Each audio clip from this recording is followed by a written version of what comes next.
जो बंदूक उठाएगा उनको कल टोल प्लाजा में रिहैबिलिटेशन दे दिया। जिस पाकिस्तान, जिस चाइना, इनके सरगना बने हुए, जिनके दम पे वो इतना अपने आप को जो समझ रहे हैं, उन्हें जल्दी हम सबके सामने आप देखना कैसे नंगा खड़ा कर देंगे। हम इनको बताना चाहते हैं कि ये कांग्रेस के पप्पुओं की सरकार नहीं है। जिसने हमारे देश, हमारे भारत के लिए गर्दन उठाई, उसकी गर्दनें काट के उसे मुंह तोड़ जवाब देने वाली सरकार है। डाकू और चोरों की टोली इकट्ठी हो गई है और इन्होंने एक एजेंडा बना के, और पीछे इनका सरगना जो है एक पाकिस्तान और एक चाइना, जो इनको फंडिंग करेगा, जिसके दम पे इलेक्शन लड़ रहा है। इनको मजबूरी क्या हो गई? एक दूसरे की शक्ल देखना पसंद नहीं करते थे ये लोग। मैं कहता हूं श्रीनगर की मशहूर कांकड़ी एक दूसरे पे मारते थे। जो ये गुपकार नहीं है, ये गुप्त तरीके से किया जाने वाला कांड है। आज हालात देखिए, आज ये पीडीपी, एनसी, कांग्रेस, इनकी बदौलत आज जम्मू कश्मीर का नागरिक सफर कर रहा है। जितनी दौलत फारूक अब्दुल्ला, उमर अब्दुल्ला और जितनी दौलत महबूबा मुफ्ती के पास है, अगर ये लोग उस दौलत को ही श्रीनगर के अवाम के लिए इस्तेमाल कर ले तो कोई भी बच्चा, कोई भी लोग बाहर जाने की जरूरत नहीं पड़ेगी।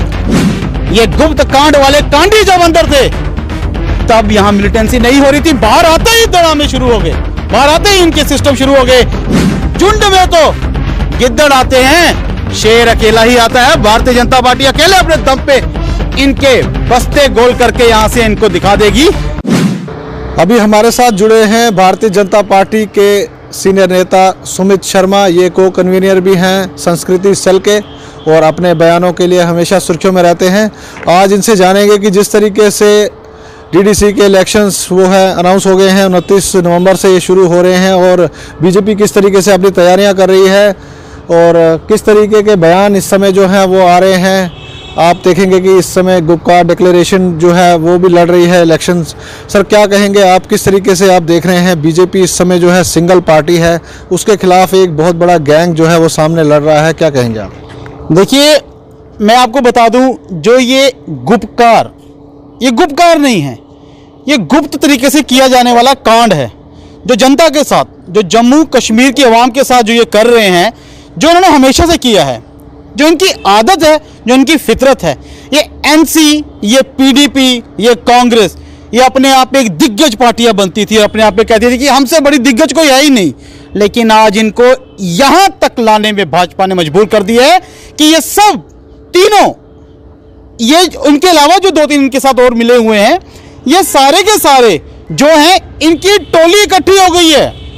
इन कहते हैं ना वो डाकू और चोरों की टोली इकट्ठी हो गई है और इन्होंने एक एजेंडा बना के, और पीछे इनका सरगना जो है एक पाकिस्तान और एक चाइना, जो इनको फंडिंग करेगा, जिसके दम पे इलेक्शन लड़ रहा है। इनको मजबूरी क्या हो गई?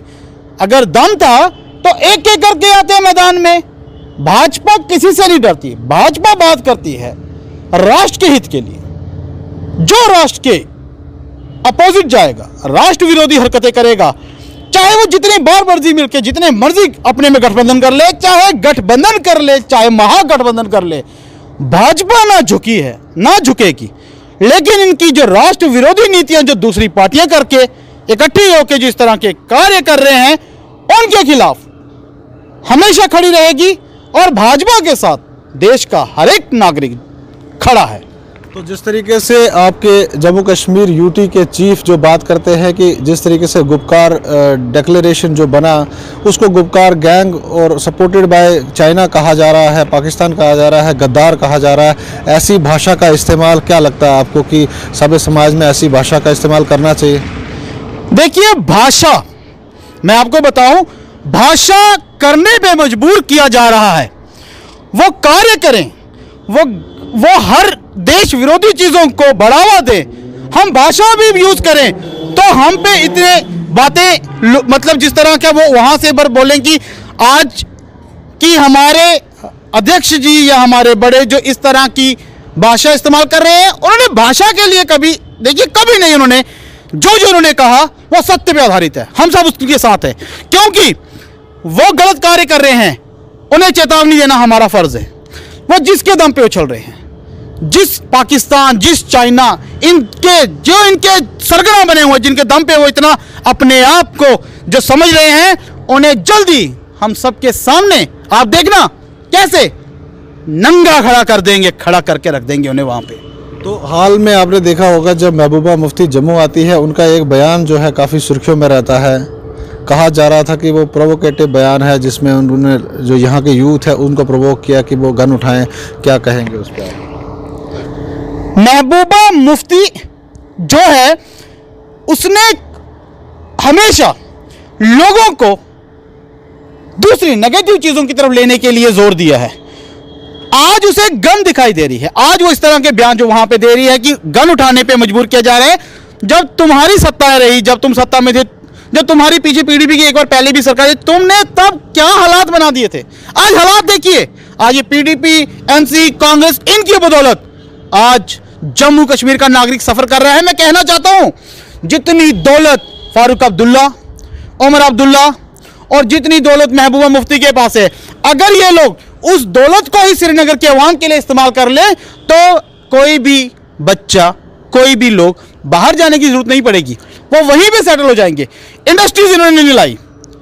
आज इन्हें पता है 300, ये जो गुप्तकार, जो इन्होंने ये गुप्त कांड जो करने के चक्कर में है, सबको समझ आ रही है ये सारे इकट्ठे क्यों मिले हैं, क्योंकि अब ताले लग गए हैं, दुकानें तो बंद हैं इनकी, अब इन्हें कोई नहीं बचा सकता।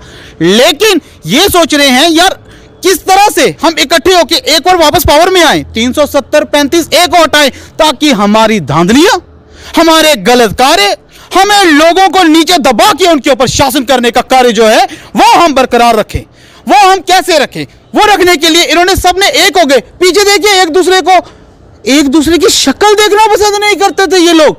मैं कहता हूं श्रीनगर की मशहूर कांकड़ी एक दूसरे पे मारते थे, इतने कट्टर दुश्मन थे एक दूसरे के। आज सत्ता के लिए ये बहन भाई बन गए, सारे के सारे रिश्तेदारियां निकल गई। आज इन्हें इतना, ये पावर है भारत की, भारतीय जनता पार्टी की और भारत के राष्ट्र हित लोगों की, जिन्होंने दिखा दिया कि ये 100 गिद्दड़ हमारा मुकाबला नहीं कर पाते। हम एक, क्योंकि कहते हैं ना, झुंड में तो गिद्दड़ आते हैं, शेर अकेला ही आता है। भारतीय जनता पार्टी अकेले अपने दम पे इनके बस्ते गोल करके यहां से इनको दिखा देगी कि राष्ट्र हित और राष्ट्र के लिए सर्वोपरि हर एक जम्मू कश्मीर का नागरिक कैसे दिन रात खड़ा रहता है। यह इन्हें जल्द इन चुनावों में पता चलेगा। और मैं अपील करना चाहता हूं कि जम्मू की नागरिक, किश्तवाड़, कश्मीर, पूरे JNK के जितने, पुंछ, राजौरी, कि ये वक्त है इन्हें इनका आईना दिखाने का। क्योंकि अगर आज भी फिर से आप इनके उसकी बातों में आ गए तो इन्होंने वही करनी है जो ये हमेशा से करते आए हैं। 70 साल लगे इस 370 और 35A को हटाने में। इसके बेनिफिट्स आपको आगे मिलेंगे जब यहां पे इंडस्ट्रीज आएंगी, जब यहां पे जो इंडस्ट्री से रोजगार लोगों को मिलेगा। इन्होंने डेली वेजर्स के जितने लोग अपने बैकडोर एंट्री करवा के, अगर ये चाहते ना तो मैं आपको बताऊं, ये इंडस्ट्रियल यहां पे लगाते हैं। जो बच्चे आज बाहर जा रहे हैं वो हमारे जम्मू कश्मीर के यहीं सेटल हो जाते। मजबूर किया गया इन्होंने बाहर भेजने के लिए, उन्हें बाहर भेजा, बैकडोर एंट्री करवाई और सिर्फ अपनी सत्ता चलाई। क्योंकि अगर इन्हें पता था ये लोग सेटल हो गए तो इनके पास मुद्दा ही खत्म हो गया। आपने देखा जो मिलिटेंसी कल यहां पे टोल प्लाजा की वहां पे की। आप मुझे बताइए, एक बात मैं आपको बोलना चाहता हूं, आपके चैनल के माध्यम से सबको बताना चाहता हूं। इन्होंने बोला कि 370 और 35A टूटने के बाद जम्मू कश्मीर में क्या हुआ। यह बात सबकी है, यह बात हर एक नागरिक उठा रहा है कि क्या हुआ। जहां हमारे देश के सैनिकों को, जो हमारे देश के जवान थे, वहां पे उन्हें जब पत्थर और धक्के मारे जाते थे, आज सबको सम्मान मिल रहा है। सैनिक का सम्मान भारतीय जनता पार्टी ने करवाया, यह सबसे बड़ी अचीवमेंट है। उसके बाद आप देखिए, जब ये लोग अंदर नजरबंद थे, ये अब्दुल्ला, ये सारे के सारे, ये गुप्त कांड वाले कांडी जब अंदर थे, तब यहां मिलिटेंसी नहीं हो रही थी। बाहर आते ही दड़ामे शुरू हो गए, बाहर आते ही इनके सिस्टम शुरू हो गए। ये इनके बयानबाजी, लोगों को भड़काना, लोगों को गलत गाइड करना, क्योंकि ये सत्ता के भूखे लालची लोग हैं। इन्हें डर है कि यार कुर्सियां ना छीन जाए, क्योंकि ये सोचते हैं पाकिस्तान, चाइना ये हमारी मदद करेंगे। जिनको हम हिंदुस्तानी चाहें तो खुद घुटनों पे खड़ा कर दें तो वो तुम्हारी क्या करेंगे।